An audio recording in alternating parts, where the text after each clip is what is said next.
বিমানের চাকায় চড়ে কাবুল থেকে দিল্লিতে পৌঁছায়। ভাবুন তো, প্রচণ্ড ঠান্ডা আর শ্বাস নেওয়ার মতো অক্সিজেন নেই, তবুও এক কিশোর 2 ঘন্টা ধরে মৃত্যুর সঙ্গে লড়াই করে বেঁচে ফিরল।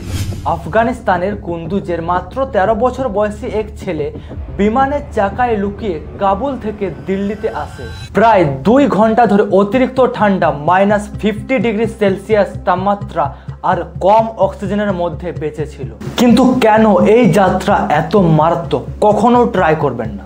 30 থেকে 40 হাজার ফুট উচ্চতায় অক্সিজেনের পরিমাণ এতটাই কম যে মানুষ কয়েক মিনিটের মধ্যে অজ্ঞান হয়ে যায়। তার উপর রয়েছে প্রচণ্ড ঠান্ডা, -50 ডিগ্রি থেকে -60 ডিগ্রি সেলসিয়াসের মধ্যে থাকে। আর দ্রুত চাপ পরিবর্তনের কারণে শরীরের রক্তে নাইট্রোজেন গ্যাস বুদবুদ তৈরি করে, যা হার্ট অ্যাটাক বা স্ট্রোক ঘটাতে পারে। এবং বিমানের চাকা নামানোর সময় যাত্রীরা পড়ে গিয়ে মারা যেতে পারে, কিন্তু তবুও কেউ কেউ বেঁচে যায়। প্রথমে চাকায় থাকা টায়ার ও হাইড্রোলিক লাইনের কিছুটা উষ্ণতা শরীরকে সামান্য তাপ দেয়।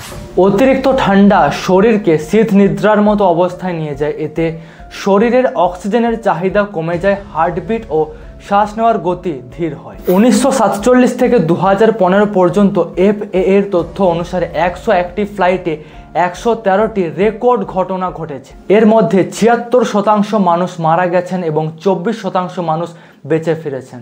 ঝুঁকি কখনো সমাধান নয়, আশা খুঁজুন নিরাপদ পথে।